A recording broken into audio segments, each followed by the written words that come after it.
One weekend in 2001, I found myself alone at home thinking, I enjoy being alone. I'm a self-sufficient introvert. And I felt happy. Then I thought, who am I kidding? I don't really enjoy being alone. I'm just uncomfortable around people. And I felt unhappy. Back then, I often switched from euphoria to depression. I published my first book before I turned 30 years old, and I was extremely happy for a week. Everyone must admire me, I thought. I am the youngest author in the history of our Department of History. But then I fell into depression. Who cares if I wrote a book? I have the smallest salary in the history of the Department of History. And my department chair dislikes me. And it always made me extremely unhappy when somebody disliked me. That's when I came up with the idea of a self-research project which I titled The Study of Dislikable Me. I created a table with 9 columns where I listed all people I knew and some animals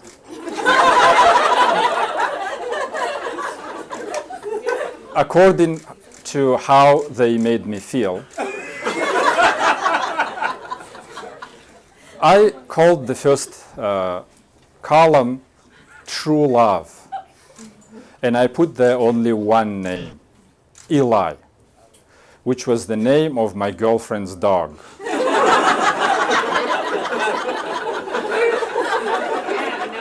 Eli was the only creature in the world who made me unconditionally happy. And I titled the last column Enemies, and also put there one name, Boris, my department chair. A man with ugly, wrinkled face. Boris made me so unhappy that I sometimes thought, I can't believe God created Boris in his own image. What a wonderful world it would be with fewer Borises and more Elis in it. So I started my research with Eli, a cute white cockapoo. Every time I visited my girlfriend, Eli would run toward me, wiggling his fluffy tail. And it made me happy that someone was so excited to see me at my girlfriend's apartment.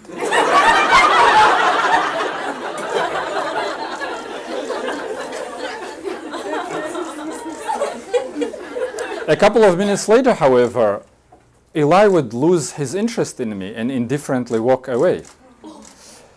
And his attitude changed so abruptly that I always thought, did I do something wrong? Trying to understand Eli's behavior, I recalled how, as a child, I used to get excited when my parents had guests because I expected that the guests should bring me presents. And I got disappointed when they didn't. This explains Eli's behavior, I thought. I never remember bringing him gifts. And he probably thinks, you moron, would it hurt you to bring me a treat? And that's how I discovered the root of my problem. I was putting thoughts into the dog's head, while there would be no way for me to know what the dog was thinking. More importantly, I realized putting judgmental thoughts into Eli's head, I made myself feel unhappy.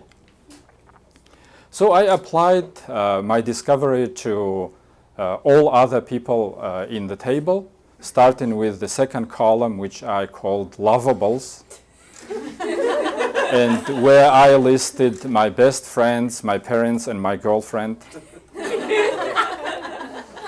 One by one, I analyzed how I was putting judgmental thoughts into people's heads around me. And I could see that more I thought they judged me, more I was afraid that they disliked me. It was truly a humbling self-research. I thought at the end, who do I think I am that 9 columns of people and animal would constantly think about me and judge me?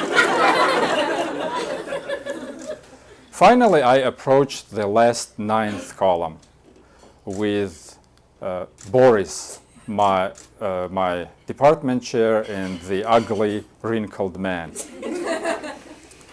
I remembered how I learned about his hostility thanks to an older colleague of mine, Yuri, who was Boris's rival for department chair position. I want to warn you, young man, told me one day, Yuri, kind of arrogantly, that our department chair is making unflattering comments behind your back. I suspected Yuri was not my biggest fan either. And that's why I put him in the 8th column, which I titled Ill Wishers, together with half a dozen of others. However, while looking into Yuri's case, I realized that he probably didn't care about me positively or negatively at all. And that's why I moved him to the 7th column, which I called indifference.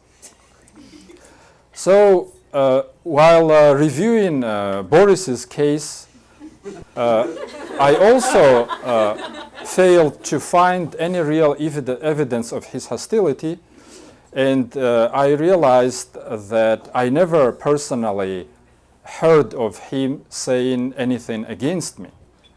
And I decided temporarily move him from enemies to ill-wishers until I find evidence of his hostility. Instead of finding evidence of his hostility, however, next time when I ran at him at work, I surprised myself by saying, "Hi." And Boris surprised me by saying, "We need to talk about your promotion because you published a book." And for the first time, standing so close to Boris, I observed his wrinkles actually make him look wiser and kinder.